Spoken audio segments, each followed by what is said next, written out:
Welcome to another fun-filled edition of Second City Sports Zoom style. Zoom style. Along with Lakeena McGee, which is she. I'm Cindy Brown, which is me.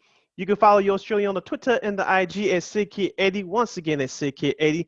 That's SIDKID80. SIDKID80. You can follow me at Keena McGee on the Twitter and at Keena McGee on the IG. You can catch the show Second City Sports on YouTube first every Monday and Friday at War Media. Once again, at WARR Media. That's our YouTube channel. You can catch our lovely faces. You can not only listen to us live, you can watch us do our thing. So you can catch us on YouTube first right here at War Media, WARR Media. That's every Monday and Friday. You can catch our podcast still on Tuesdays and Saturdays at War on Anchor. Once again, at War on Anchor, which kicks you over to Spotify, iTunes, SoundCloud, Stitcher, Google Play, and that iHeartRadio app. On all podcast platforms, type in that search engine box, War on Anchor. That's WARR on Anchor. And you can follow us on Facebook, Twitter, and Instagram at War Media. Once again, that WARR Media. That's on Facebook, Twitter, and Instagram. You can go to our website, weareregalradio.com. That's WEAREREGAL radio.com. Thank you in advance for your support. Like, share, subscribe, and tell your friends. And we are unapologetically fun. Lakeena, let's hop into it. If you're a White Sox fan, you are not having fun right now. Their record, as we stand as of this recording, is 1-3 after dropping 3 of 4 to the Los Angeles Angels of Anaheim. Lakeena, I'll say this as I run down the scores from the series. Of course, the Sox lost their opener on Thursday, 4-3. They bounced back on Friday night by the score of 12-8. They lost their last 2 games of their series by the scores of 5-3 and 7-4 on Sunday night baseball. Lakeena, we talked about it a little bit before the show. Defense is going to be this team's Achilles heel if they don't clean it up. It's still early. I'm not going to jump off the bandwagon. I'm not going to say the season is over. I'm not going to wave the white flag. We're only 4 games into the season, but this is something that the Sox will have to clean up. We'll get into other issues that I witnessed in the series in just a moment, but that Luis Robert play from Saturday night bouncing off his head. I don't know if you saw the meme on social media, but it was a picture of a quote-unquote ghost of Eloy Jimenez. Yes. That was actually hilarious. Whoever created that, you give him 2 thumbs up for that. Yes. But the defense has been terrible, miscommunication out there on the outfield. And, of course, the bullpen, you could, except for a couple people, you could blame them to an extent for all 3 of those losses, especially during the 8th inning. This is supposed to have been the strength of this team. I believe it still will be, but just they didn't get it done when it needed most over the weekend at Anaheim. Well, and the weird thing about it is that, Sunday's game, I mean, the Angels had 3 errors. The only reason why the game was even close was because of those errors. That's how, the Sox scored, a couple of those, 2 of their 4, 2 or 3 of those 4 runs was because off of Angels' errors. So it would have been, the game would have been over maybe 15, 20 minutes, beforehand, the fact that they had to do with it last at bat, watch with the 3-1 home run walk-off to win that game and the series. I mean, unfortunately, again, you kind of figured that with Eloy being out, there's definitely going to be some defensive deficiencies. Like I said before, I did not expect that to be on my baseball 2021 bingo card. White Sox are having defensive issues, but again, here we are. Look, I think they'll clean it up. I think this team is too good not to clean that sort of stuff up, and it's sort of minor things. So I'm not, I'm hearing I've been listening to sports radio, both of our stations here in Chicago. I mean, White Sox fans are already talking about, jumping off the bandwagon. Folks are freaking out like, oh my God, the team sucks. Fire La Russa. Look, guys, calm down. You're only 4 games in, and you're going to be playing a Mariners team that's decent, but they're not, at that level. So at that level, yet they still got about a year or 2. So, but then again, it's been a house of horrors for the White Sox. Unfortunately, Seattle has. So you hope that you can get at least win the series, if not sweep, at least win that series. That way, you get some confidence as you come back home. Now, if you end up losing that series to the Mariners, you can kind of, maybe you could panic. But I think right now, don't do it. Going back to that series against Anaheim, also besides the bullpen's issues over the weekend, the offense, outside of Friday's game, it was just nowhere to be found when you Yeah. needed it most. Sunday's game in particular, they were 0 for 8 and 0 for 16 in runs in scoring position up until they tied the game off a wild pitch in the ninth inning. The Up until that point, the Sox only had a total of 3 hits, and all three of those hits were singles.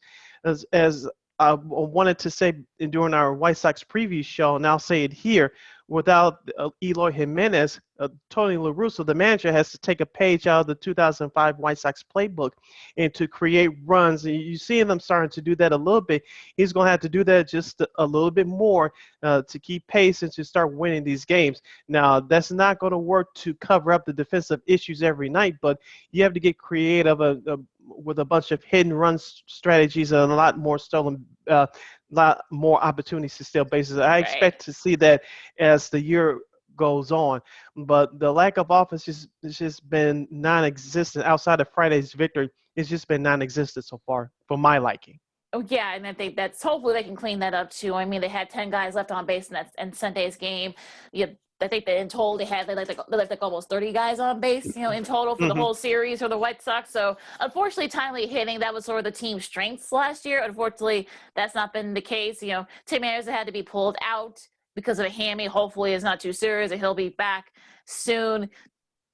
And Luis Garcia, unfortunately, I wonder why they made the switch, because I don't understand that, because he was actually the guy he replaced. I forgot, I gotta get his name out, but the Urbanator, as they called him.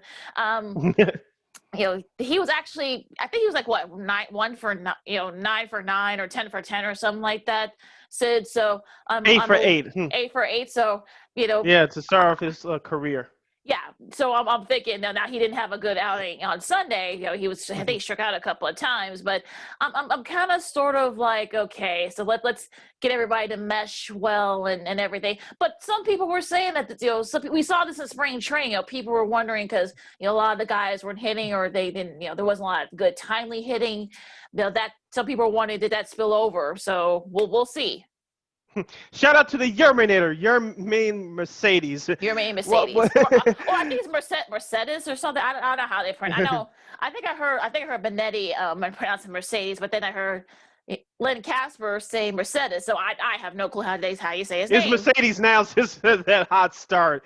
But congratulations to him. It's something that's why this is the reason, one of the many reasons why say that 5 times in a row. This is one of the many Tongue reasons twister. why we like sports, Lakeena. Something that you didn't expect to happen happens, especially with a feat like that. To start off your career 8 for 8. Come on now. Who expected that? If someone's going to tell me right now that you expected that to happen, you're BSing yourself. Stop lying.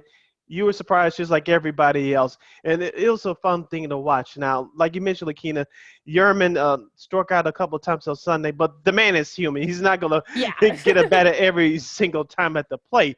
But it was just something of a phenomenon to watch. And I'm agreeing with Jason Benetti. I think he said this on Saturday's broadcast. He needs a bobblehead day. Once the capacity opens up to more fans, the Sox promotions department, they need to have a bobblehead day for Mercedes. Even he don't have to do anything else ever again. Just have No. a bobblehead day for him, and it's a wrap. Well, they already got like T-shirts of for him, so I think they already, like, and hats and stuff, so and gloves too. So I think they're already, and even masks. He's a catcher, so I'm like, I'm looking forward. That should be interesting too. But again, I'm not. Look, I wouldn't be too worried if you're a Sox fan. If you lose a series against the Mariners, then you can probably say, okay, you might freak out a little bit. But right now, look, we're only 4 games in. Calm down. It's fine. And look, I mean, the Angels look pretty good too. So no one's really expecting them to do anything. So we'll see. You're listening to Second City Sports along with Lakeena McGee, which is she. I am Cindy Brown. That's me. As we talk about the Chicago White Sox, we'll get to the Cubs in just a moment. Wrapping up with the White Sox, Lakeena, Garrett Crochet and Michael Kopech. I tweeted this out on Saturday, I believe. Michael Kopech looked great. Yeah. I know eventually he's going to be a starter for this team. When that will be, maybe it's later this season, maybe it's next season. I doubt it, but we'll see what happens. But he looked good in a Sox uniform, not pitching in the last 2 years. And Gary Crochet, we saw a little bits of him last year. You saw the potential in him. He looked good as well over the weekend. So outside those two guys I just mentioned, the bullpen needs some more work. I know Liam Hendricks. I'm not going to slam him too much because the Sox were up big on Friday. I know he gave up a couple of dingers, but I'm not going to throw him under the bus. I know he's our new closer, so he's going to be led off the hook. But Evan Marshall and Huber, I know he struggled with Mike Trout on Sunday. He challenged him. I get that. But Aaron Bummer, he didn't come through. I think all those guys will eventually work their issues out. But Gary Crochet and Michael Kopech, give those two guys credit. They're those only two they look good so far out of that Sox bullpen. Yeah. Well, let's hope they get together because we all Mm-hmm. when we did our preview show with the White Sox last week on our panel, we said, and all the guys mentioned that the middle relief, that's going to be a big problem for that could be like the one deterrent for the White Sox, and so far unfortunately it has. So hopefully they can clean it up, and look, it's a long season, 162. Hopefully they can get it together. Mm-hmm. Yeah, and you as you mentioned, Lakeena, they have a quote unquote easy schedule. Wrapping up their West Coast road trip with 3 games at Seattle, like you mentioned, Lakeena. Just like in Oakland, the Sox for whatever reason struggled at those two places in years past, including the World Series year. Yep. What is it? I don't know. But if you're the Sox, I don't know if Tim Anderson is going to play that series. If I'm the White Sox, he's one of your catalysts. He's your leadoff hitter. If he doesn't play during that series, I'm all for it. Hamstrings are one of those injuries that could be tricky, just like sprained ankles. You cannot mess with those. You had to take all the precautions in the world. I'm sure the White Sox are going to do that. If Tim Anderson doesn't play this series, I'm all for it because you have a home series with Kansas City and Cleveland coming up to start your homestand to end the week. So you have the home opener on Thursday. You have an off day on Friday. So if Tim Anderson doesn't play until the home opener or until Saturday when they resume after the off day on this upcoming Friday, I'm all for it. So, but still, with that being said, they should do no worse than 2 out of 3 in Seattle. Let's hope so. Let's hope so. Mm-hmm. Like we've been saying, I mean, for some reason they have not played well in Seattle. And this doesn't go back just in recent years. This go back a long time, even in the 90s. So I think for whatever reason, so I'm thinking hopefully they can kind of, exercise those demons and hopefully they can win the series and get some confidence. Exactly. Another team in Chicago that's playing with confidence, that's the Chicago Cubs. After dropping their home opener last Thursday to the Pittsburgh Pirates, they rebounded with 5-1 victory on Saturday, and on Sunday they held on to beat the Pirates 4-3. Lakeena, unlike the White Sox offense, the Cubs offense in key situations came through. Jason Hayward had the game-winning home run, I believe, on Saturday. Yep. Sunday's game, they came out the gate early, but they barely held on to win. But their bullpen's starting to look a little nice right now. I'm not going to say it's the best in baseball and all that. They still have their issues, too. We talked about that during our Cubs preview show. Go back and look for it on YouTube. But that Cubs bullpen has been okay so far. The offense is starting to come through. Javi Baez, as I mentioned, Jason Hayward, he had a home run on Saturday. Chris Bryant, Anthony Rizzo, hopefully they can start picking it up. And hopefully this team can live up to expectations, maybe exceed some of those expectations. But they took care of business against a lesser opponent at home this weekend. I mean, which is what they're supposed to do. I mean, look, I know Cubs fans were, again, listening to some of the, Chicago sports radio and also television. People were already freaking out about the Cubs. They were like, oh my God, they suck. They're going to trade everybody. I'm like, oh, they're going to start over. Okay, guys, this is why I think folks should just, not do anything or make any sort of synopsis, not till at least like a month into the season, because you're going to you're probably going to get, what these teams are really going to be. I mean, look, the Cubs, they didn't have a good out in their first game. They didn't, and they admitted it. But look, they took advantage of some of the key mistakes, for the Pirates, which is what you're supposed to do against a team that is not going to be, very good this year. So I'm glad they did that. Look, Craig Kimbrell had his best outing since joining the Cubs. He struck out the side on Saturday to get the save, and also too did not give up a hit. So I think, look, maybe he's starting to kind of come around and get his confidence back. And look, Chris Bryant, I think he's sort of feeding off some of that motivation. Had like 4 hits and a couple of home runs, and had like a couple of RBIs too. So he's actually been playing very well. Like you said, Ian Happ had a home run on Sunday. Jack Peterson's been getting some timely hits too. It's in his first few games with the Cubs in the regular season. So and look, the pitching, I know Hendricks didn't have his best outing. He admitted it afterwards. Look, Zach Davies had a good outing, had 5 strikeouts. I mean, look, I think that this is what you want to see if you're a Cubs fan. This is kind of the start you want. And maybe you could challenge for the Cardinals. We'll talk about them in a second for the division. Maybe you will, maybe you won't. But I think that, look, having a win like this, yes, granted against the Pirates, but it gives them confidence, going into the season. And maybe they can make some noise. Look, I'm not saying they're going to win a division, but maybe they can kind of make it a little harder for St. Louis. If the Cubs are going to contend for the division, their offense has to be more consistent. And like you said, they had to get more than adequate, consistent starting pitching. As you mentioned, Hendricks didn't have his best of an opening day. But let's give props to Jake Arrieta as well. Did watch some of that game on Saturday. He had his stuff. His command was excellent. I know he only pitched 5 or 6 innings, but he had a command of the plate. And he, like you said, he still has something left. I'm not saying he's going back to 2015 or 2016. Let's hold off on that, but for what he's expected to do for this team on the mound, you'll take that performance every time. Oh yeah, I mean, look, 5 strikeouts. I mean, probably his best outing in the last couple of years. Of course, we all know in Philly he had his struggles, but I mean, look, I think that he's been getting better, getting his command under control. So look, I mean, hopefully, if we could get this Jake Arrieta, consistent pitching, I think the Cubs, can kind of be sort of right there for one of the wild card spots, if not for the division. Yeah, as I said before, Lakeena, who else is going to take up the starting pitching opportunity besides Kyle Hendricks? If Kyle Hendricks struggles, or heaven forbid he gets hurt, who's going to pick up the slack? Will it be Arrieta? Will it be Isley? Will it be Zach Davies, who looked good on Sunday? Someone's going to have to be consistent. Who's going to be that number 2 to Kyle Hendricks?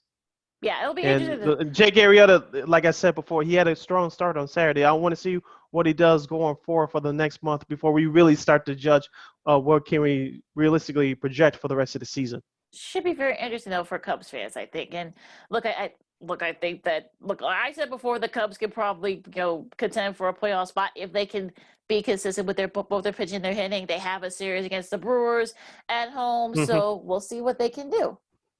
Yeah, it's a big, even though this is going into the first full week of the season, I should say, it's a big series, a big 3-game series at home against Milwaukee, and then you go to Pittsburgh for 3, starting on Thursday for Pittsburgh's home opener. So the Cubs have a chance to gain some ground and get off to a good start, because Milwaukee, as we said before, they're one of those teams that you don't know which way they could go. I did watch some of that series over the weekend against Minnesota. Minnesota tore a little something into them, as the kids would say, offensively. And Pittsburgh, they're at the bottom of the division, but you cannot take them for granted. So the Cubs can build on something here and get off to a good start. Absolutely. Let's hope they can. So let's go to the rest of the MLB for a second before we close out our baseball talk for this episode. Who's impressed you so far? Team, player? The Los Angeles Dodgers, they did what they had to do, sweeping away the Colorado Rockies. But that's not the big story, Lakeena, from that series. The big story was that, of course, as we talked about before, the fans at between 20 and 30% capacity are allowed at these stadiums, and that's great to see. We're not back to where we need to be yet, but this is the start of the process. This is the beginning of the process. Colorado, I think I sent you that article from CBSSports.com. The Colorado allowed 42% capacity into Coors Field over the weekend. I get it because it's the Dodgers. They're the defending champs, and it's your rival. I'm not saying I didn't have a problem with it. I don't. I wish that would happen sooner rather than later here in Chicago, but that's a whole nother issue. We'll leave that alone for today. But it was nice to see just about a full house at Coors Field. They were spread it out. Fans still have to wear their mask, except for they're eating and drinking. So it was nice to see a resemblance of a full crowd at Coors Field. The Dodgers, but on the field, the Dodgers look good. The Houston Astros look good. Oakland coming out of the gate struggling, but they'll get it together. So those are the two teams right out of the gate that impressed me over the weekend. Well, I love the fact that for the Dodgers, they lost that opener, but they were able to kind of, get back Yeah, it to wasn't a being. sweep. Yeah, right, but after that, they won Yeah, the but rest of look, the games of the series. yeah, they got back to what made them champs last Yeah. year, and I think that the pitching looked really good. They had some good hitting, and that's a tough place to play over at Coors Field. So the fact that they were able to pull at least win the series, I think that was they should be commended for that. The Phillies looked really good. They're off to a 3-0 start. Baltimore. I mean, again, we saw this we saw this last year of Baltimore. They swept they swept their opening series, and then they kind of went went down to the wayside afterwards where they should be. So I'm not. I know Baltimore fans are like, oh, okay, so we're not taking them down. Now you probably are. Houston. Houston, look, they were booed mercilessly in Oakland. They actually said, I forgot, before each Chiefs, that hit song by Carrie Underwood, that song was played. But, like our buddy Sean Salzberg, who does radio out there in Houston, down there in Houston, he said, look, I think they're feeding off the fact that, nobody likes them. So, and they're feeding off that. So, that they're off to a 4-0 start. Altuve's looked really good so far, and look, I think that should be interesting to see what the rest of this, as far as we get to like the week of the season into the month. Also, shout out to the Toronto Blue Jays taking 2 out of 3 in Yankee Stadium against New York. As I predicted, Toronto's going to get one of those 2 wild card spots coming out of the American League. You mentioned Baltimore. Shout out to them. I know they're 3-0, but Boston, I ain't expect much from them this year anyway, but they did not look good. I did watch some of their game on Sunday. They don't have the pitching. Their offense is just shot.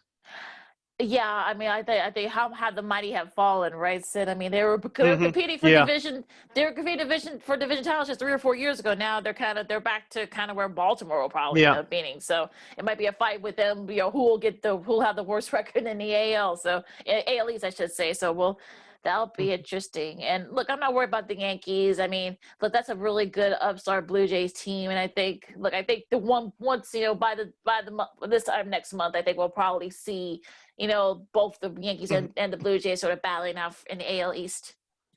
Yeah, and a couple of quick updates for you guys. Scheduling update: the Washington Nationals, who haven't played a game this year, they'll open up their home part of the schedule against the Atlanta Braves on Tuesday with a doubleheader on Wednesday. The New York Mets will play. My computer ran out. They'll play the Phillies. Sorry, yeah, my computer started to skip on me. But the New York Mets will play the Phillies. They were supposed to play I think they were supposed to play the Nationals. So yes, they had a few days out dealing with COVID issues. Well, the Nationals were dealing with COVID issues. So those are the 2 updates that we have for you. Now, Lakeena, before we move on to college basketball, a couple of things here. We didn't talk about this in our last episode. I want to get your opinion on it quickly. Of course, the baseball All-Star game, which was supposed to be in Atlanta this year, is not going to be there because of the voter suppression law. Of course, baseball commissioner Rod Manfred said we're not going to play there the All-Star game there this year, so we're going to move it out of there. The site for the new site for the All-Star game will be determined at a later date.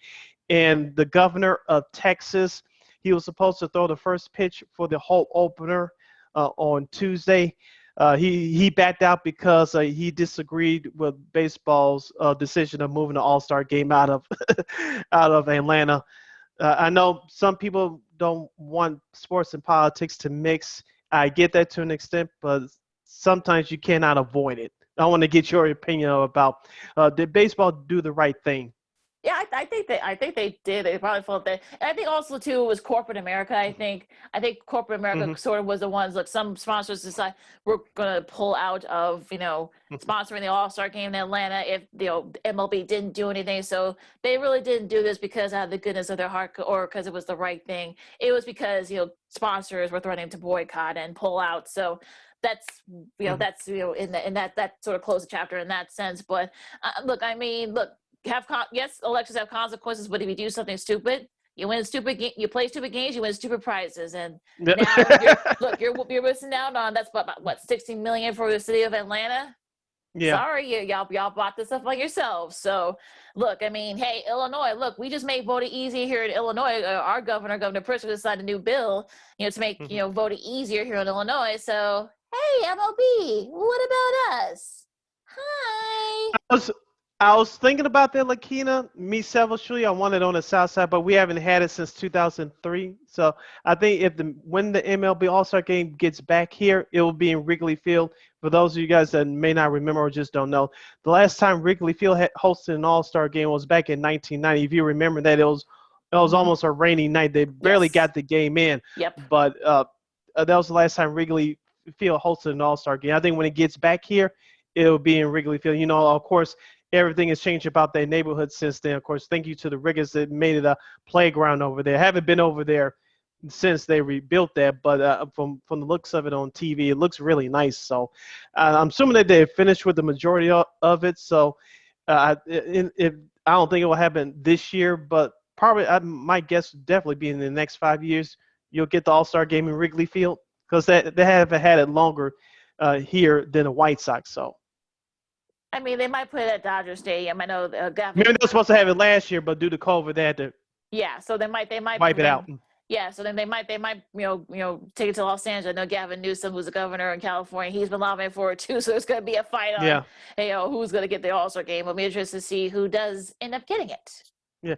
I heard Tim Kirchin over the weekend from ESPN. He said put it in Milwaukee because they were supposed to honor Hank Aaron. They're still going to do it anyway. It just won't be in Atlanta for the All-Star game this year. But Tim Kirchin said put it in Milwaukee because that's where Hank Aaron started his career. Of course, before the Atlanta Braves, which they know now, they started in Milwaukee. So I said, I get it.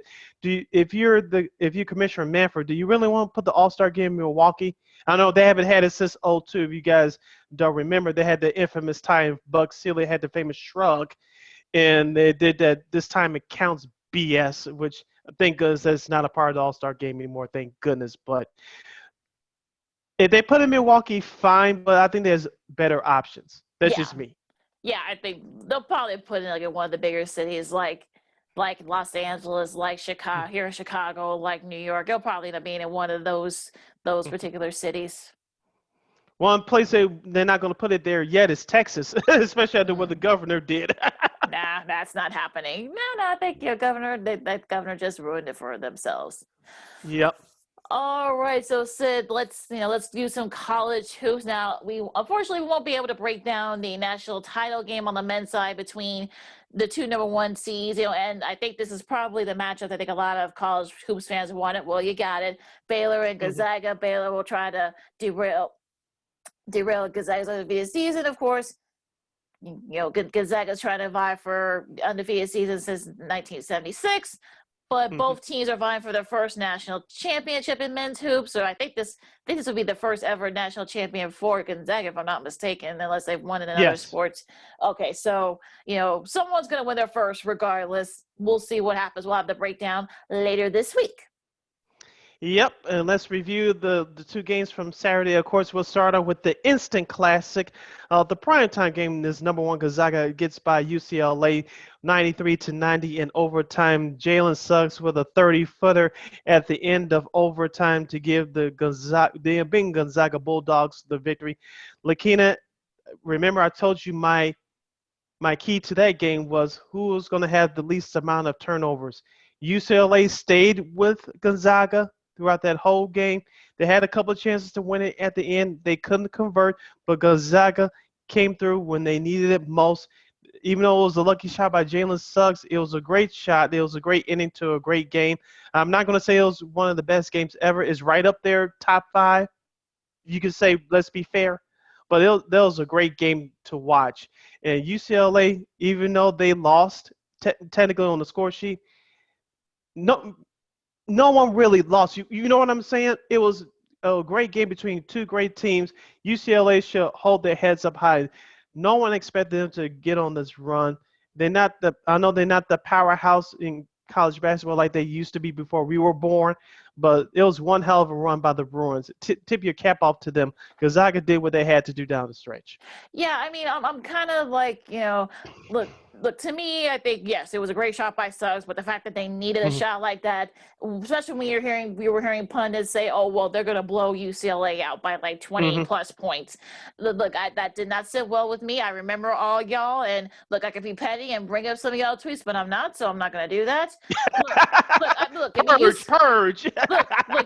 UCLA gave you the formula to beat them, and look, as Yes. great as that shot was by Suggs, look, is it it's in the top 10? Yeah, but look, there been clutch shots to win a championship.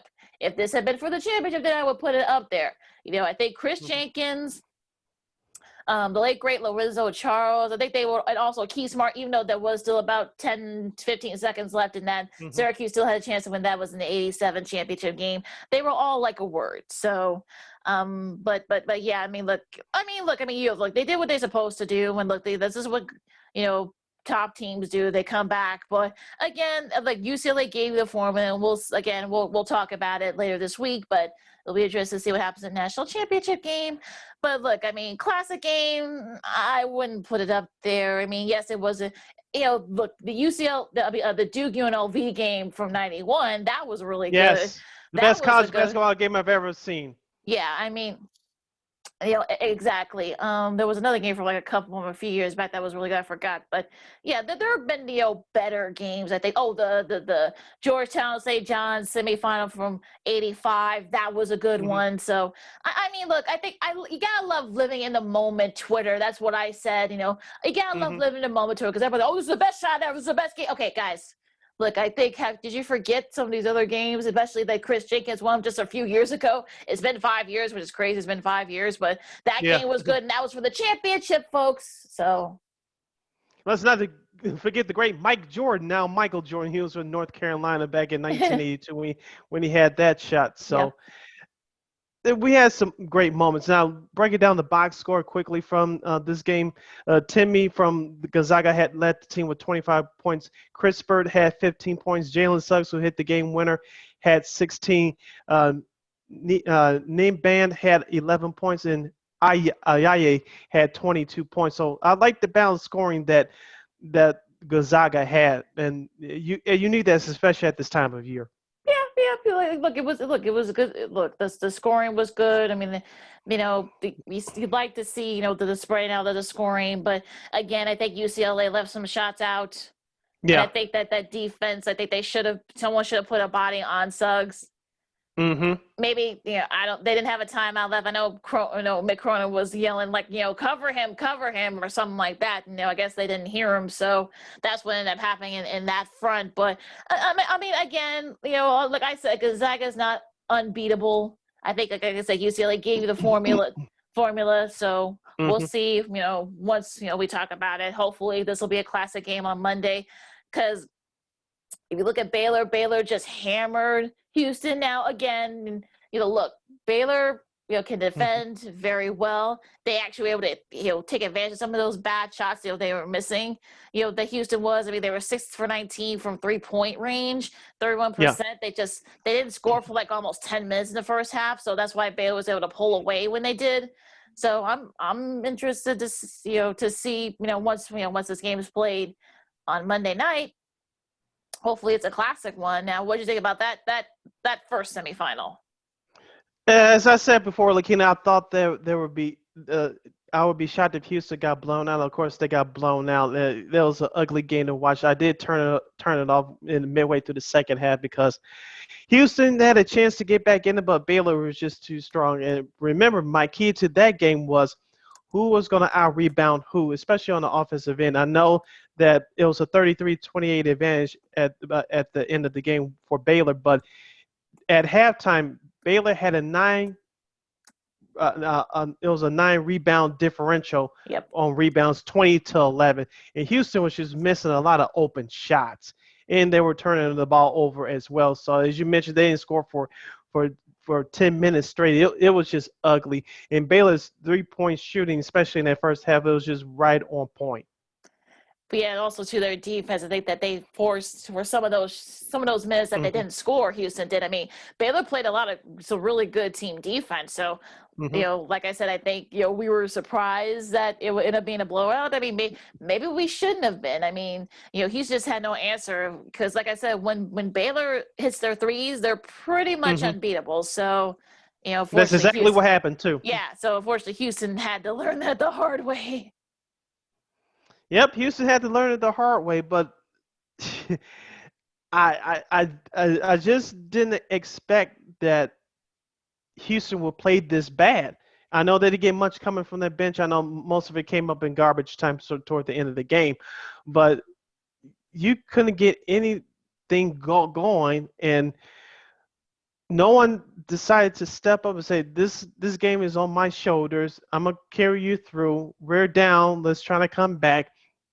It just seems like and it's not just seeming, it can turn out to be true. The Cougars could not find a way to break that Baylor Bears defense, especially from the perimeter. It was just non-existent. No one was going to the basket. No one was being aggressive. It was just like, okay, our shots are not falling, and let's see if something out of the blue can we wait for something else to happen instead of going out there and make it happen. That's the vibe that I picked up watching that first half on Saturday. And let's remember too, Houston played 3 double-digit C's in his route to the Final Four, which is not. Look, it's not their fault. I mean, it wasn't their fault that the teams, Illinois lost. It was just a. Look, I think it was just unfortunate. I think this Houston team, and this was the best team Houston has played in the last couple of weeks. So, unfortunately, I think Baylor just shows you why they've been one of the top teams in the country for a whole season, virtually. Yep. Like Lakeena said before, we'll review the championship game on our next episode coming up later this week. Hopefully, it'll be a classic game. If you're smart, Gonzaga will win this game. If you listen to this via the podcast on the Tuesday, which is today, assume that Gonzaga won. How it played out, you'll find out in our next episode. I'm not the late Miss Cleo. I cannot give you lottery numbers either. But we'll review that game on our next episode. It should be a good one. Lakeena, let's take this 20-second timeout. We have a lot to talk about on the flip side. We'll get into the Chicago Bulls. The losing streak is over. Mm-hmm. As I told you in our last episode, they had a chance against Brooklyn. Look what happened. We'll break that down. We'll break down their schedule coming up this week and the best of worst from the association over the weekend. I got some interesting talking points from that. We'll get into a little bit of the NFL. Some things are going to happen television-wise in week 1. And Lakeena, we got to talk about the Verzuz battle that happened on Easter Sunday between the Isley Brothers and Chicago's very own Earth, Wind, and Fire. And we also have some college hoops notes too, some coaching news. Mm-hmm. Porter Moser has decided to take that next step, as we all thought he would also. But the Loyola is keeping in the family, and also too some other coaching changes in college hoops too. So we got a lot of that, all that and more to talk about. So we'll, just stay right there and for more Second City Sports.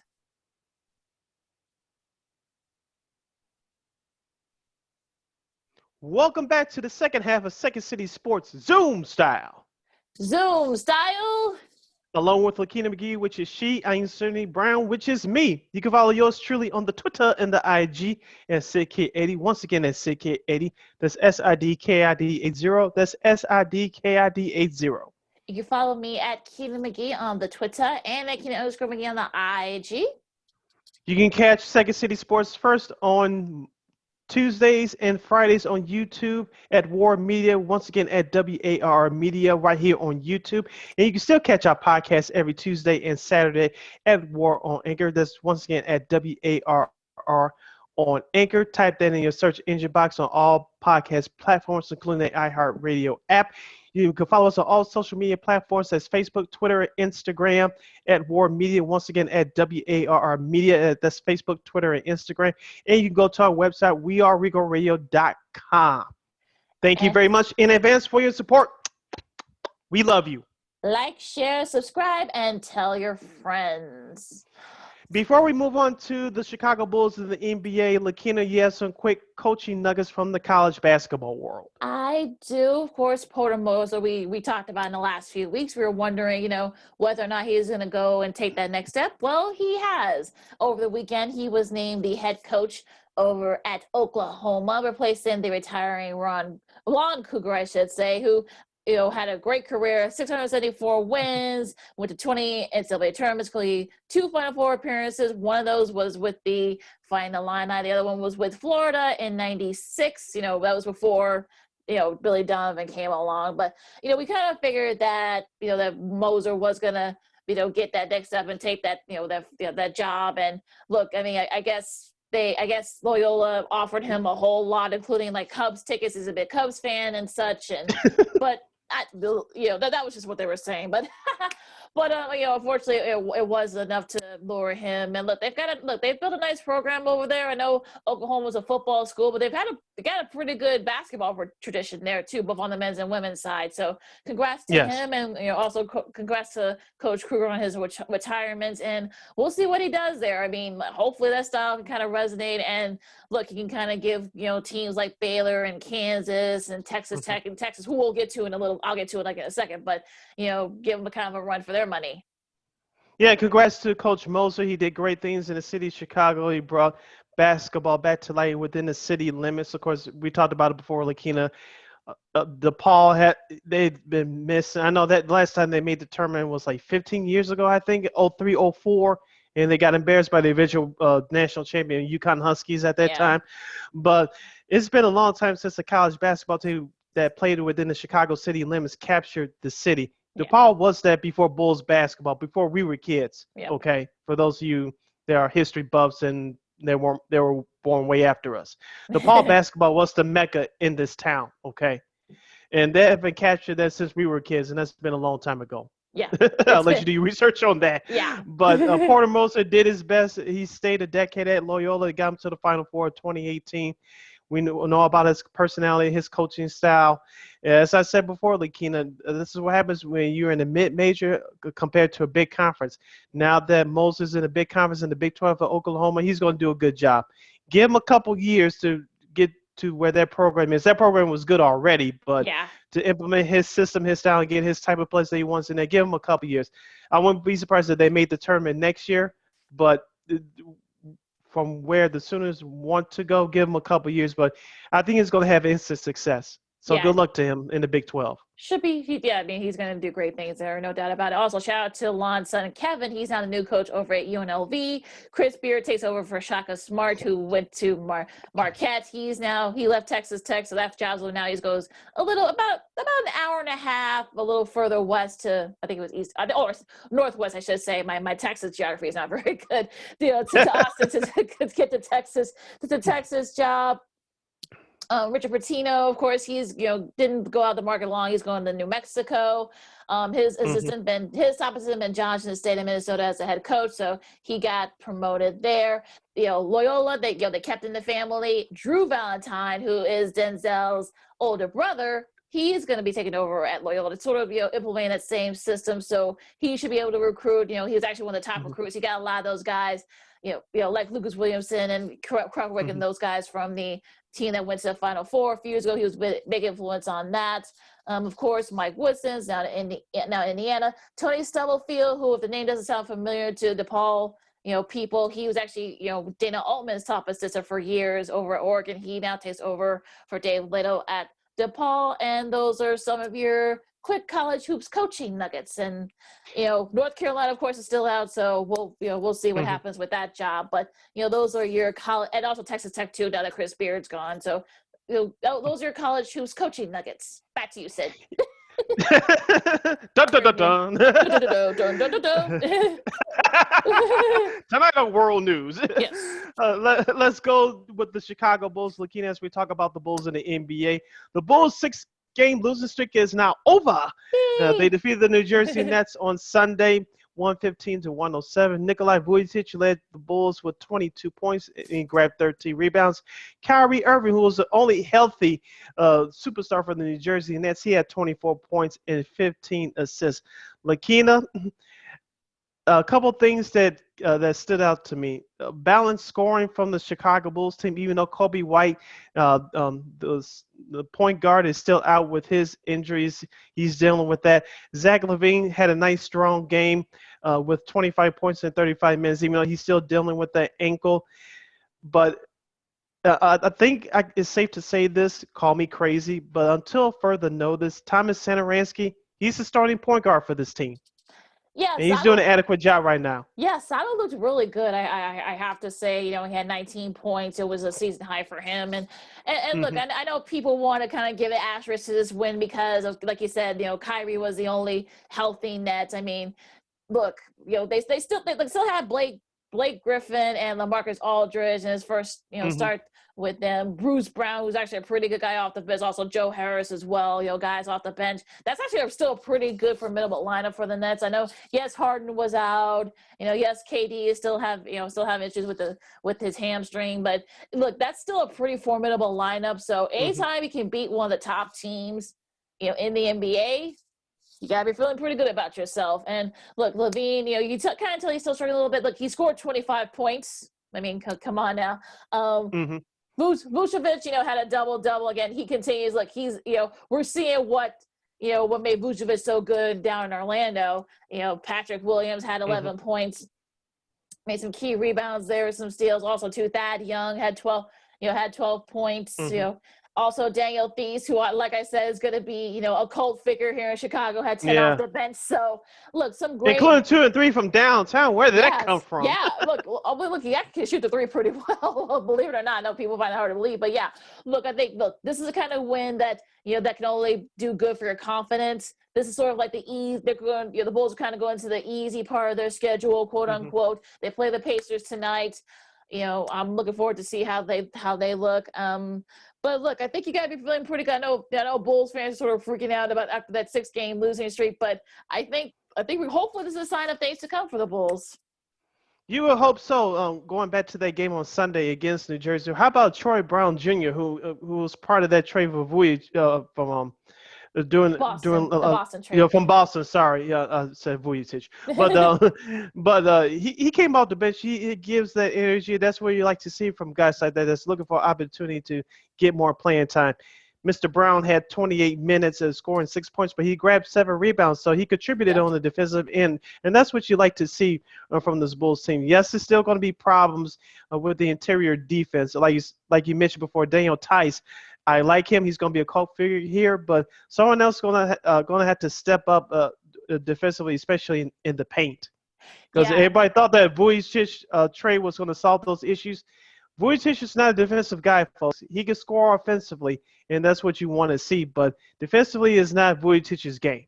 That's never been his game. I think people exactly. I think people are seeing that now. I mean, look, he can score, he can rebound, he can shoot, from deep. But again, he's not really a defensive guy.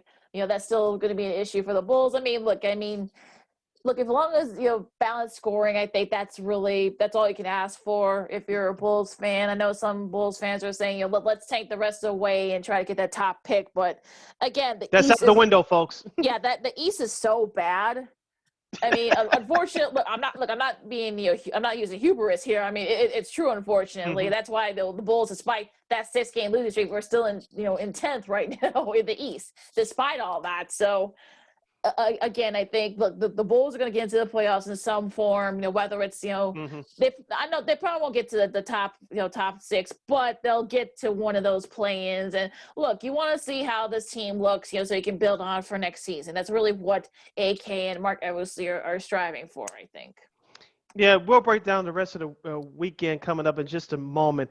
But looking at the Eastern Conference standings this morning, Lakeena, before we started recording, Charlotte, I know they're going to miss their rookie point guard, LaMelo Ball, for the rest of the season, but they're in 4th place. Actually, they've been playing better since his injury, but they're in 4th place. Boston, They're in 8th place as we speak. If they missed the playoffs, woo, Brad Stevens, you getting your pink slip. Yep. We haven't said this in a while. He's getting his pink slip and his link card. Yep. Oh yeah. Again, and his goodie bag. Yeah, that like I said, after the Bucks, there was like a 6.5 game drop. Yeah. Atlanta, which is playing very well. Shout out to Nate McMillan. They've been playing very well too since he took over. The final line of Tech Irish, Miami, they've won 4 in a row. Sure, I know they lost their game on Sunday night, but they've still been, like you said, they've been playing better since Ball's injury. The Knicks have been kind of up and down. The Suns, like you said, they've been terrible as well. Look, the Bulls are still right there. I mean, look, I know it's absurd, but that's the East, folks. I'm sorry. The Wizards are sort of going to try and make a run, for one of those play-in. Toronto, you really don't know what they're going to do. I mean, they have one less win behind Chicago right now. Yeah, and you wonder, are they going to tank? Are they not? They're going to try to go for one of the play-ins. Who knows? So, look, the Bulls are going to get in some form. I'm sorry if you avoid the tank crowd, but that's just how it is. The East is terrible. I've been telling folks. I'm just saying, but we'll see. You're listening to Second City Sports along with Lakeena McGee, which is she. I am Sydney Brown. That's me. As we talk about the Bulls in the NBA, we'll break down the best and worst from the action from over the weekend coming up. Lakeena, you mentioned the Bulls schedule. You listening to this podcast on Tuesday, which is today. They'll take on the Indiana Pacers tonight. That's one of the many teams the Bulls are battling for one of those final few spots in the Eastern Conference playoffs. After tonight's game against Indiana, they'll go to Tampa to play Toronto on Thursday, and then Friday they'll go to Atlanta. That's not going to be easy. As you mentioned, Atlanta's been playing a whole lot better. Then next Sunday they'll be at Minnesota. Of course, next week's action, they'll take them to Memphis in that makeup game from the first half of the season. And of course, next Wednesday they'll host Orlando at the UC. And of course, next Friday they'll host Memphis at the UC. So, and next Saturday they'll have Cleveland at the United Center. So in this supposedly easy stretch of their schedule, they only have a couple of opponents that are at 500 or above. They should be able to take advantage of the schedule, Lakeena. If you said they should make in the play-in tournament, this is the time to make their move. We kind of said this for the last couple of weeks, so this is the time for this Bulls team to make their move right now and get some of their issues out the way, to at least solve some of their issues. Yeah, like so these are some very winnable games, Sid. So there's no excuse where the Bulls could can't be at least finish at 500 with this stretch at the very least. Exactly. Now let's go to the action from the weekend, Lakeena, from the rest of the association. What stood out to you, both good and bad? I mean, the Clippers look like they might have, righted the ship. I know that that Lakers team is, they're not at full strength right now. We know that, but look, I think you beat your rival. That's always, that's always a good confidence boost. I mean, because it kind of been hindering a little bit, but look, they looked really good. Boston had a nice little rebound win, beating the Hornets by 30. I think that was a much needed confidence boost for them. We talked about Atlanta, how well they've been playing. I mean, Milwaukee just edged out the Kings. They gave the Kings gave them all they can handle on Saturday. But they were able to kind of squeak by that little win there. I mean, look, Philly looked really good against Minnesota. They had to kind of edge it out there. And look, that did you see that Pacers Spurs game? 139, 133. Yeah, 139, 133. And, they went into overtime. Caris LeVert had 26. I mean, that was a crazy game from start to finish. So, that was a pretty interesting game. That was I think that was during the semifinal. I guess probably why you missed it. But I kind of caught a little bit of it via my laptop, especially after that Baylor game was a blowout. But I mean, right? But look, I liked what I saw with some of these teams, and look, I mean, it's going to be interesting as we get to. There's going to be some very interesting matches as we'll talk about in a minute here. But what's for you? Thumbs down to the Golden State Warriors, losing their last 2 games of the road trip in the East Coast. They got beat down by Toronto. last Friday, and of course they lost a close one on Sunday at Atlanta. I did check a little bit of that game out. Steph Curry has some few choice words to say after the game, and it's not looking good for Golden State. As I said before the season started, we know Klay Thompson won't be back until next season. But Draymond Green and Steph Curry had to stay healthy for this Warriors team to compete for a playoff spot. If that happens, they should be in the playoffs, but they got to play much better than that. Friday's game, good night. I know they rebounded a little bit on Sunday. The score didn't indicated that they played a whole lot better, but they got to start collecting wins here. I'm not comparing this team to, of course, the championship era Warriors. That's long and gone, okay? But I know the Warriors are going through a tough stretch, but they're almost like the Bulls. They had to play much better. Yeah. They do, and plus they're right there in the Western Conference. They got to play much better because I just think, unfortunately, Steph's been kind of in and out with some of his injury issues, so it'll be interesting to see how they finish up. But I mean, it's going to be interesting, though. I mean, we're kind of getting to the halfway through the second half of the season, so it's going to be kind of like a sprint to how these teams are going to finish. So I'm looking forward to seeing how they look. The Denver Nuggets look good. They defeated Orlando on Sunday. Aaron Gordon played against his former team. Denver is starting to make their move just like the Clippers, taking advantage of the injuries for the Los Angeles Lakers. Well, and also, too, Jokic, started kind of, starting to solidify himself as probably the front runner, I guess, for MVP. I mean, but like I said, they need to improve their seeding because I don't think people can justify giving it to someone who's on a team that finished like fifth in the West, a very deep Western Conference. Unfortunately, this is how it is. But we'll see how the Nuggets finish. Look, Utah, I know. Look, they beat the Bulls. They had to come back to beat the Bulls. I think that's with their 21 straight home win. They haven't lost, I think, since December. So that's so I'm kind of like, okay, but look, it is what it is. They made 16 more 3-pointers than the Magic, and then during the first half, that's the largest differential in any half. So again, I'm kind of in that mindset. Look, do this in the playoffs, folks. You can get the number one seed in the West. That's fine, but if you don't do it in the playoffs, it means nothing.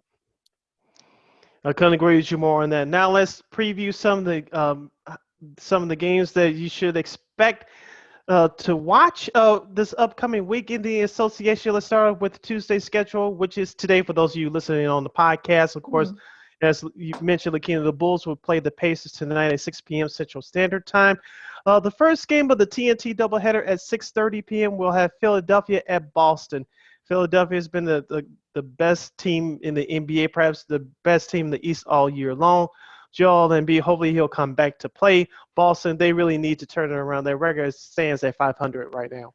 Yeah, I think Boston needs this kind of this type of win, again, to give that confidence boost because they're people are starting to get a little antsy down over there in Boston. So if they can beat the Sixers, I think this will definitely help with the confidence. The second game of the doubleheader will be Milwaukee and Golden State. That should always be fun. We'll see if Steph plays. It'll be Steph versus Giannis. That should be an interesting one there. And I'm just kind of surprised that this game is not going to be on, but I'll be watching it via my laptop here. Portland and the Clippers. That should be a fun one. Dame versus Kawhi. Yes. That's always fun when those two get together. And I have no doubt that tonight's meeting will not be no different. Yeah, as I said before about Dame Dollar, as the kids will call him, he should be your top three. He's in my number 2 slot for league MVP. Oh, I totally agree with you there. And I think if they could improve the seating and hopefully, guys are starting to get healthy for the Blazers. Hopefully, we'll see them, be even better and improve their seating in a tough Western Conference. Let's move over to Wednesday's action. We'll start on ESPN, their first game of their doubleheader at 6:30 p.m. Central Standard Time. The New Orleans Pelicans will travel to Brooklyn to take on the Nets. I assume that the Nets will have a mash unit lineup again. No Kevin Durant, maybe no James Harden, but Kyrie Irving's still there. Yeah, it'll be interesting how this team looks. Like it's a very tough New Orleans, Pelicans team. I think Zion will see how that whole group, of Pelicans play against the Nets. I mean, full strength or not, they'll have a tough go at it regardless, though. I think so. This could definitely go down to the wire. Yeah. In the second game of that ESPN doubleheader for Wednesday at 9 o'clock, we'll have the Utah Jazz at the Phoenix Suns. This should be and will be an entertaining one. Devin Booker versus Donovan Mitchell. Perhaps maybe a preview of a Western Conference, either semifinal or final. That's a long way out, but I wouldn't be surprised if that happened. This should be an interesting matchup, though, regardless. Donovan Mitchell, like you said, Donovan Mitchell versus Devin Booker. That should be a fun matchup, and we'll see totally different styles of offense, there. So it'll be interesting to see how they look. And one more game. I know this is very underrated, but keep this in mind, folks. The New York Knicks will travel to Boston to take on the Celtics. The Celtics will be playing the second game of a back-to-back. The Knicks, they're competitive with Tom Thibodeau. As we know him from watching him coach here in Chicago, Lakeena. But that next team, they could do some things, as we said about Boston. They need to turn it around quickly. It should be a very interesting game, and like you said, I think they really need this win. Also, another underrated matchup, in the West, you got San Antonio and Denver. Again, this will be the second of a back-to-back for Denver, so we'll see how they look. And it should be a fun one. There could be a meaning for the Western Conference, I should say, but should be interesting regardless. Now down. All right. Oh, go ahead. Go ahead. No, you go ahead. Okay, let's move over to Thursday. The first game of the TNT doubleheader will take place at 6:30 p.m. Central Standard Time. The Los Angeles Lakers taking on the Miami Heat. Of course, no LeBron James, no Anthony Davis. Maybe Andre Drummond plays. We shall see. But both of these teams are looking to improve their playoff seeding. Miami has turned it around recently, especially after the trade deadline. Jimmy Butler looks like he's on the mission again.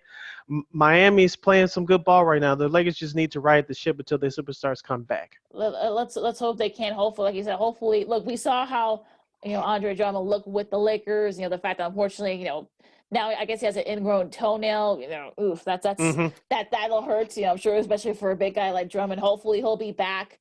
Hopefully they'll be back and make it go at it. This should be a fun game, regardless if he plays or not. Of course, the Bulls and the Raptors down in Tampa. We'll see how both these teams look, because both teams need this win to kind of stay in that conversation for one of the play-in spots in the East. Milwaukee and Dallas, Giannis versus Luka. That should be a fun I'm looking one. forward to that one. That should be a lot of fun. Also, Portland and Utah. That should be another good one. Dame versus Donovan Mitchell. That should be very interesting. Yeah, if you're TNT, I'm surprised you didn't grab that Milwaukee Dallas game, especially knowing that LeBron is out. I think unfortunately they're not able to flex. It's not the NFL where they can flex it, so I don't know why they didn't flex it, but hopefully maybe the next TV deal they'll be able to do that for these type of situations. But speaking of TNT, Phoenix and the Clippers, that should be a lot of fun too. Yep, and at the same time at 9 p.m. on Thursday, you'll have Portland at Utah. That's going to be fun as well. Dame Dollar, a.k.a. Damian Lillard versus Donovan Mitchell. Those two teams are really trying to improve their seedings, especially with the injuries to Los Angeles Lakers. Yep, should be fun regardless. On Friday, let's see. Friday. Yeah, Friday. Memphis and the Knicks. I mean, that's an NBA TV matchup. That should be interesting. ESPN is going to have Masters coverage, so that's why these games are going to be on NBA TV. Memphis and New York. That should be a fun one. Of course, the Bulls. We talked about it, a few minutes ago. Said the Bulls and the Hawks. That should be an interesting one there. Hawks been playing a lot better. We'll see how that plays out. Yeah, Philadelphia at New Orleans at 7 o'clock. Maybe Zion Williamson returns, maybe not. If he does, there'll be a great game. If not, this still should be competitive. At 8 o'clock, you'll have Charlotte at Milwaukee. Charlotte's standing at number 4 as we record this. Of course, Milwaukee is right ahead of them. Of course, at 8 o'clock, you'll have San Antonio and Denver as they're trying to wrap up that 2-game series. And then the nightcap on NBA TV will have the Washington Wizards at the Golden State Warriors. Russell Westbrook versus Steph Curry, we assume. Yeah, let's hope that's the case, because those two have had their battles over the years, so that should be a lot of fun as well. We got some that's it for, unless you got the list, you need something else to add for the NBA before you put a bow on this for today. Hopefully that the action will start picking up now that college basketball is over with. And like you mentioned, Lakina, we have almost a little bit over a month before the NBA playoffs start. So hopefully the action will pick up, and it should be fun coming down the home stretch as we wind down this regular season. We still have a little bit over a month to go. Yep. Should be a lot of fun. You listen to Second City Sports Zoom style on War Media. I'm Lakeena McGee. This is Sydney Brown. And we, gonna cap off the NBA there. And we're going to go to the gridiron, the NFL. So very interesting things happen on the TV side that's going to be happening this season coming up, Sid. Yes, the NFL will have a Week 18 schedule as we talked about in our last episode, but Week 18 will see a Monday Night Football doubleheader. That's right, I said it. A Monday Night Football doubleheader for ESPN. Usually over the past, I want to say, at least the last decade, the last 15 years or so, that Week 1 for Monday Night Football was set for a doubleheader. It's not going to be that way going forward this year. It's going to be one game, and the doubleheader will be at the end of the regular season. I know that the NFL for over the last few years has had some things fall into place in terms of flex scheduling, in terms of who's going to compete for the playoffs, or which team could clinch if the other team loses, which game should they schedule in the early slot, the late slot. I know Sunday Night Football was involved in it too. We all saw what happened last year with the Washington and Philly game regarding that. But I don't like this. I don't. I know ESPN wants to get it on into with the flex scheduling with the Monday Night Football thing. Okay, you got that, okay? But I do not want to see a doubleheader at the last week of the season. Every game is not going to mean anything. I'm sorry. You make your most money on opening weekend. Keep the Monday night doubleheader week 1 intact. Why are you messing with the good thing? Stop. I think that's what they're hoping. I think that's what they're hoping for. So they're hoping for one of these games will be for a division or for one of the wild card spots. I think that's what they're banking on. But again, what if everything's already wrapped up by the time that second Monday night game starts? Because remember, there is no there is no Monday night game in week 17. So the fact that now we're going to have a week 18 schedule, I mean, it's going to be kind of like, okay, that's sort of a waste. We were just sitting here watching a meaningless game. So I think they need to, hopefully this will be like a flex thing where, okay, if the games don't mean anything, or if that only maybe that Sunday nighter will be the only game that actually means something, okay, maybe they can flex that out and, everything. But again, everything's so fluid at this point. So no one really knows what's going to happen. So I'm kind of like sort of like flabbergasted when I saw that news. I'm like, okay, that's not very smart either. I mean, you could say that's, we could say that it's not very, practical, but it's just not a very smart move either. I know in recent years, one of those games were blowouts and the other games were at least competitive.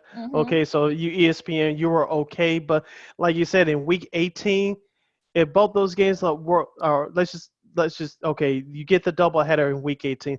Like you said, you think that one of those games will mean for something. It turns out by the end of the day, it doesn't mean anything. You're screwed. You cannot flex out of those games now. You think that no one's going to watch it? Definitely no one's going to watch now. Well, especially if they don't mean anything. I think that's going to be exactly that's going to be the thing where, and plus, unfortunately, like I said, you're not going to know if those games are going to mean anything until halfway through that Sunday night matchup. So what if they don't mean anything? So it's going to be very interesting to see what they do here, because I'm thinking that. I think that maybe they might try to put in that maybe, okay, we'll flex this out in case, it doesn't really mean much, by the fact that by Monday night on week 18, will it probably not mean anything. Yeah, we'll see what ESPN does and these networks do. And one quick thing, Lakeena, before we move on, I did read this last week. I meant to bring it up in our last episode, but starting, I believe, in 2022 or 2023, of course, traditionally, Fox carries the NFC games, CBS carries the AFC games. That's no longer going to happen. In a couple of years, that's going to change as well. And so it looks like they're going to, I'm just paraphrasing here, they're going to pick games out of a hat. I don't know if you read the article, but they're going to pick games out of a hat and see which network gets the best matchups. Yeah, that's going to go over well with. I see where they're going with this, but yeah, I mean, I don't know. I I don't think know. I I think can't it has. really slam it too much because it hasn't officially happened yet, but it's going to happen within the next couple of years. Look. I think that the good can come from this. I mean, you're going to have one network that's going to have. What if Fox has some really all the great games and CBS doesn't, or vice versa? So it's going to be kind of weird how they're going to do it. So, are they going to like pick a number, or are they going to do like a lottery type thing, or are they going to pick, like you said, are they going to pick games out of a hat? I mean, what if one network has all the great games, and the other network has all the stinky ones? I mean, that's just. I guess they got to shake it Mhm. up somehow, but I just think that you're kind of just asking for trouble in doing Yeah, it I this think you have to way. have some type of lottery system because this is what you're trying to avoid if you're in the NFL. One network has all the big games, and you're CBS. We paid all this money just like these other networks, and vice versa. And we get screwed out of this. I guarantee you, this NFL is not going to let that happen. So you got to have a fair system to pick the best games for both networks. They may just do like, okay, we'll alternate. Okay, if you want this game, okay, that's out west, but okay, we'll say that for the late slot that'll be on CBS. Or if you want this game, Hmm. that's probably what they're gonna do. I'm sure they're not gonna they have like who alternate, like which network is like first choice and stuff like that. That's probably how they're gonna do it, because the games out of a hat, that's sort of luck, so you can't do that. You can't really do a lottery system either, because again, that's luck, and you don't want to risk having one network having all the great games, and the other ones not having, having the stinky ones. So, I Hmm. think we're gonna have like, okay, you pick one, and alternate and just do it that way. That's probably what they're gonna end up doing. Yeah, this should be a fair system. We'll see what happens with that coming up in a couple of years. You're listening to Second City Sports along with Lakeena McGee, which is she. I am Cindy Brown. That's me. Let's, as we talked about before we started recording, Lakeena, let's save this best topic for last. We can go on all day about this. I don't care. We're not going all day about this, but Mhm. since we have these several minutes left, Lakeena, this is my first time catching a versus battle all the way on Easter Sunday. If you guys don't know what I'm talking about the versus battle musically between the Isley Brothers and Chicago's very own Earth, Wind, and Fire. R.I.P. Maurice White, who died back in 2014. Lakeena, I caught the majority of it. I was watching the Sunday night baseball game between the Sox and the Angels. Of course, I had the sound down on that. I was watching the versus battle via my phone. I was very impressed. I've never been to a concert before. Don't ask me why. It's a long story. I'm not going to get into it here. But if this was a concert, a virtual concert, obviously, even though we're starting to get back to normal here in the early stages. But if that was a live concert, I would have paid top dollar to see what I saw on the versus battle between the Isley Brothers and Earth, Wind, and Fire. I know many fans gave the Isley Brothers the victory, and some people like yours truly gave it to Earth, Wind, and Fire. I was an Earth, Wind, and Fire person going into the battle. I'm not saying I don't like the Isley Brothers music because I like their music too. But Earth, Wind, and Fire, the way they mix genres because they came up in the funk era too. FUNK for those of you scoring at home. I did not cuss. But they came up in the funk era, mixing all kinds of styles of music, especially with their horn section. They had the best horn section on the planet, folks. Listen to some of their songs, and you can hear just great music coming out of your speakers on this many of their tracks. But the way they harmonize and the lyrics too, which catches you. If you don't like that, I cannot help you. Okay. I know we're both 80s babies. We're both born in the 80s. Yes, I said it. but but Earth, Wind, and Fire, I know they have more of the mainstream success than the Isley Brothers. I was actually on the text chain with our colleague at War Media, Kenneth Davis. Also, he's the host of the Under Center podcast at NBC Sports Chicago. That's the Chicago Bears podcast. Support that, by the way. Mhm. And you can follow him at Des Davis on the Twitter and the IG. He brought up a great point. I want to ask you this. If the Isley Brothers, if they were a group that were of a different persuasion, if they were white, do you think they would get the credit that Earth, Wind, and Fire gets or more? Or do you think that statement is flat out nonsense? I think it's nonsense. I think if you listen to I was talking to this to a friend offline, and I said, look, if you take away, the fact that Isley Brothers name, all the hooks and the lyrics and the music, some of the lyrics and the music, a lot of those were, you can go in the charts even now, or you can go back to maybe in the 80s and perhaps even the 90s too. A lot of those were sampled from the Isley Brothers. So I think that, Hmm. some of the legal issues that Ronald went through, and some of the other things that Hmm. happened in the group, I just think it's sort of silly to say that, well, if they were white, they would have been more famous, or if they were more mainstream, like Earth, Wind and Hmm. Fire is, they'd be more famous. Like, I know white people who know who the Isley Brothers are. So I mean, so I think that Hmm. statement's a little bit, kind of not. I don't want to say nonsense. I can understand why you would Hmm. think some people would think that way, but look, there Hmm. are other things that you can say that it's more racially motivated. We won't get into it, but I think in this case, Right. I think That's it's a a whole little. nother issue in itself. Yeah. That's another issue for another episode. But I just Hmm. think that in this case, I don't think that's right. I mean, I think you hear people say, well, they're kind of unsung. No, not really. People know most folks know who the Isley Brothers are. I mean, yeah, they didn't sell, millions of records or have like multiple top 5 hits, but again, if you listen to some of the music from the 80s and 90s, and even some of the early parts of the 2000s, some of that stuff Hmm. was from the Isley Brothers. So, you Hmm. know, people, you've heard of an Isley Brothers song in some form or fashion. Yeah, because both groups have had an influence on the culture, not just musically, but the culture as well. As you mentioned, they both those groups had the influence of hip hop. You listen to songs from Ice Cube and to an extent the Yep. Notorious B.I.G. Yep. Especially.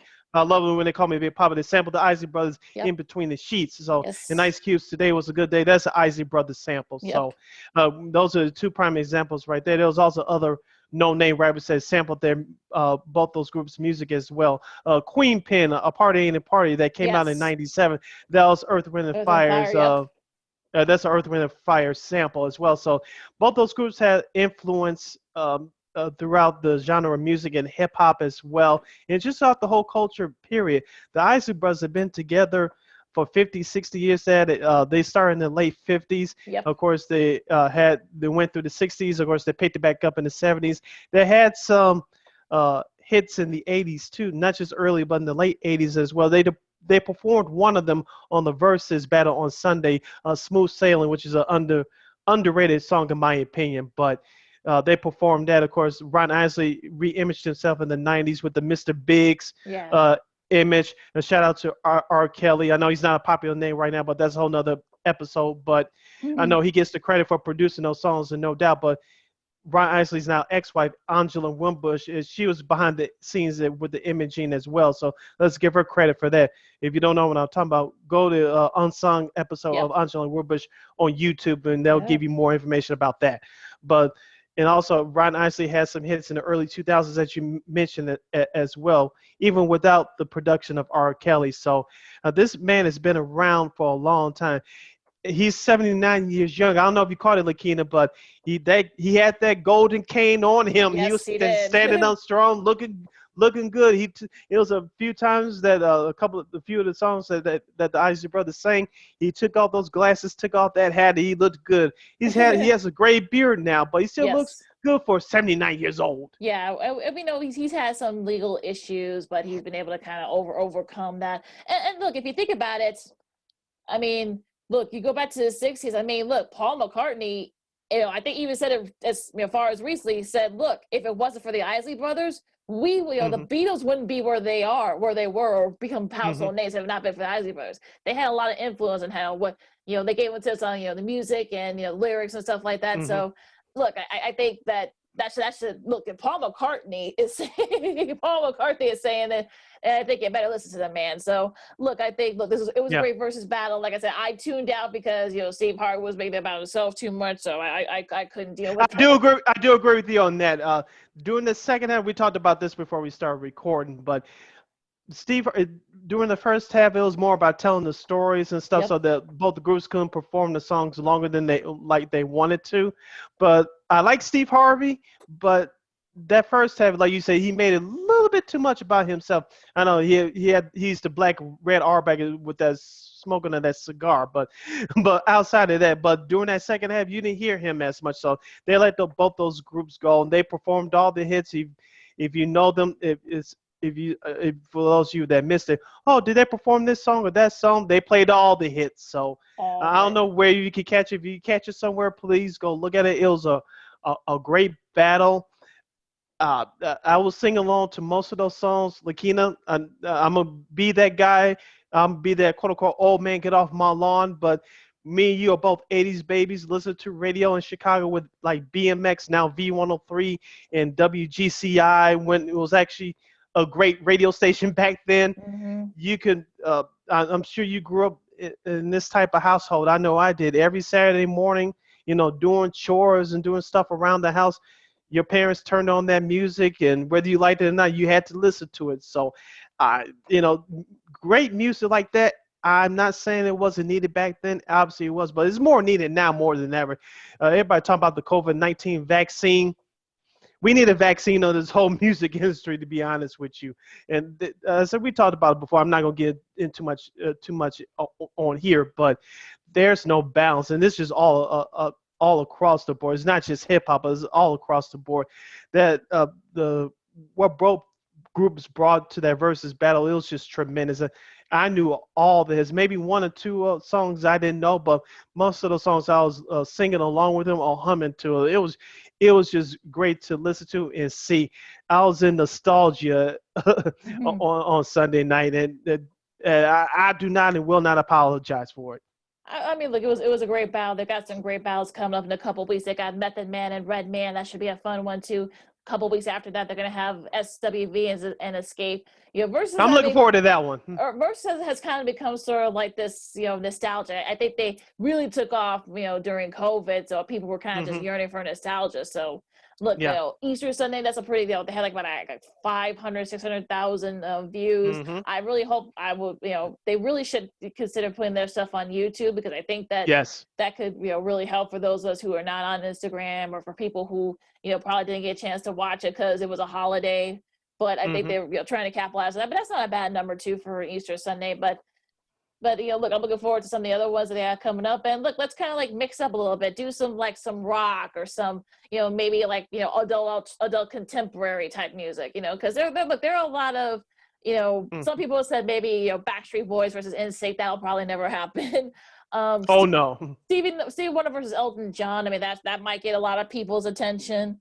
Hmm. So again, a lot of stuff has been sampled through both those artists. So, I think that Versus, thank God for Versus. I think it's keeping people's sanity, I think, through all of this. Yeah. And speaking of verses, of course, there was a lot of celebrities chiming in the comment section. I'm sure you saw Yes. this too, obviously. Mhm. Shannon Sharp of Fox Sports 1 and Undisputed with Skip Bayless. He said that Sade should go into the battle. He said Sade question mark who?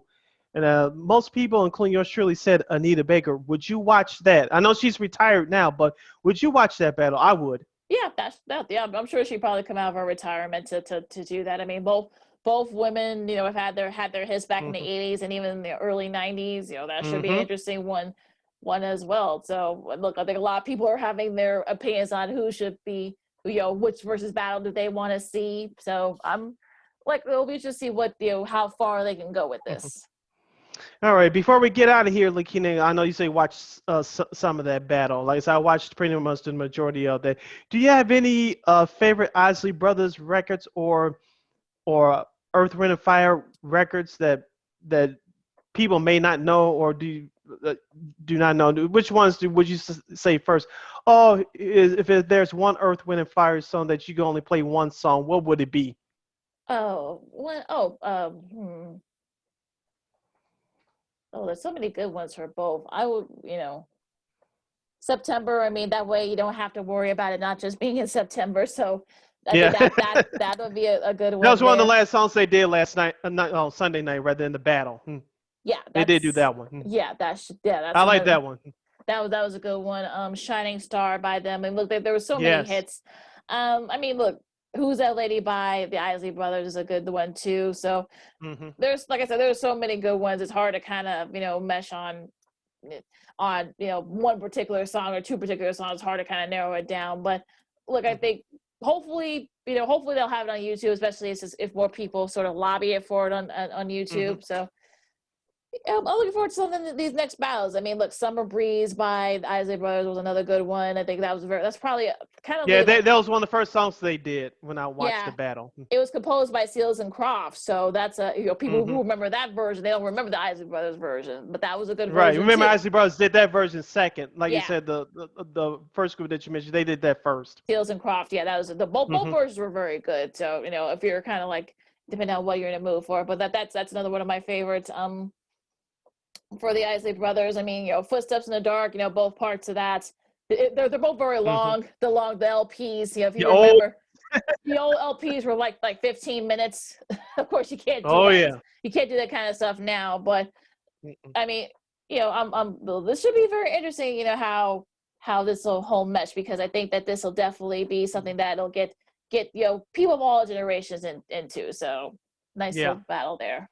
Yeah, and real quick, shout out to Ernie Isley. I know they had to move the program along. Shout out to DJ D Nice as well, because Yeah. he was doing his thing on the turntables. But Yep. Ernie Isley, of course, Ryan Isley's brother, on the guitar. Of course, if you don't know the story, he hung out with the late Jimi Hendrix and learned to Yeah. play that guitar, especially on Summer Breeze. Whoo, he snapped, as the kids would Yes. say. He Yes. snapped. I know they had to move the program along, but I said to myself, and I made a comment or two on Instagram a couple of times. Let that man play. As soon as the Yes. song went off, let him play just a couple minutes longer. He was killing it. But I think they do that intentionally, because I guess they don't want to have to pay royalties for the entire song. They could probably play like maybe a minute of it too. I think that's the Good reason point. why. Yeah, that's the reason why they do it, because they can't pay like the royalties. They gotta pay like out the whole royalties, so they can get away with maybe playing 30 to a minute of songs. I understand why people are saying, oh, why did they play the song longer? That's why they Hmm. don't, because of the fact that they don't want to pay like the Good point. royalties and Yeah. stuff. Yeah. Yeah, I just wanted to talk about this. Like I said, we can go on forever, but we don't have that kind of time. But I was in pure nostalgia on Sunday night watching that versus battle. Uh, Two great groups, both of them great catalogs of music, and those are generational songs, and that's why those songs will last the test of time. It'll last all of us. It'll last our kids and their kids' lifetimes. Those are just timeless classic music. Absolutely. Oh, a couple of quick shouts, real quick shout out to Stanford women for women winning their Hmm. first national championship, over the win of over down there in San Antonio a couple of days ago. Tara Vanderveer finally joins the club with Gino Oriema, the late great Pat Sullivan, also Kim Mulkey as coaches that have won 3 titles. Her first title since '91. None of her players were born. When Stanford won their last title, they've been, she's been close a couple of times, but they haven't been able to kind of get over that hump and pull it out. But good for them. And look, hopefully this won't be the last we see of Adia Barnes and Arizona. They look like they can kind of start something new with that program. Yeah, they came out of nowhere this year, and I'll be honest with you, not watching that much women's basketball. They came out of nowhere. I know they upset UConn in the national semifinal, but hopefully they'll be back. Yeah, also it's Masters Week, folks. You got the cool little music there too. Gymnastics gonna be going from Indianapolis down to Augusta. I'm sure probably like right afterwards. And also too, if you guys had not had a chance, Sam Farmer, the veteran sports writer for Los Angeles Times, wrote a really great article about gymnastics. He got a chance to call his alma mater. That's where he got his start. Calling. He was Hmm. a PA announcer for Houston during the Flysdale Jam days, and he actually gave Clyde the Glide his nickname, Clyde Drexler, his nickname, and Hmm. they're still very close friends. So if you guys haven't had a chance to check out that, also how he actually kind of went into he actually went to Houston for golf on a golf scholarship. Find out he wasn't really that good like some of his teammates. So Guy Lewis, the late great Guy Lewis, he Hmm. got him kind of like we'll give you the PA job, and then of course the rest is history. And Sid mentioned about his time, his gymnastics time in Salt Lake City. So we try Hmm. to check those out. I'm sure they're on YouTube somewhere. Yeah, real quick before we get out here, Lincoln, do you know that will the Masters let limited amount of fans in there I or think not? Do you know? I think they're doing like 20 to 30, I think. Okay. What I read. Yeah, I think 20 to 30%, maybe. I thought somewhere maybe 40, but I think the Augusta people probably want to like kind of don't want to take any chances of it. So Hmm. maybe 30%. I guess they'll they'll have the players tested. I think some people have already been vaccinated. I think they're going to have some healthcare workers there too, giving them some of them. So that should be very interesting to that's see. good. Yeah. Good. All right, close us out. On that happy note, you can follow me at Keena McGee on the Twitter and at Keena_McGee on the IG. You can follow yours truly, Sydney Brown, on the Twitter and the IG at SidK80. Once again, at SidK80. That's SIDKID80.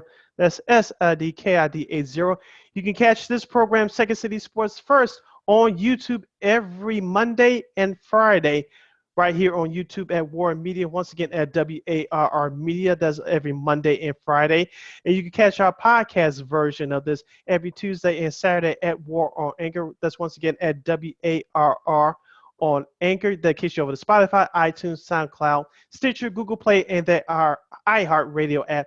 Type in that search engine box on your podcast platforms, War on Anchor. You can go to our website, weareregalradio.com, for more information. That's WEAREREGAL radio.com. And follow us on all social media platforms at War Media. That's Facebook, Twitter, and Instagram at War Media. Once again, at WARR Media on Facebook, Twitter, and Instagram. Like, share, subscribe, and tell your friends, folks. And thank you for your support. All right, so for Sid, I'm Lakeena. It's going to be a nice here in Chicago for the next couple of days, but look, don't get too crazy now, folks. I know, look, still wash your hands, keep your distance, and, just practice common sense every day. I'll just say it that way. For Sid, I'm Lakeena. This is Second City Sports Zoom style, and we'll see you later this week. Till next time, holla!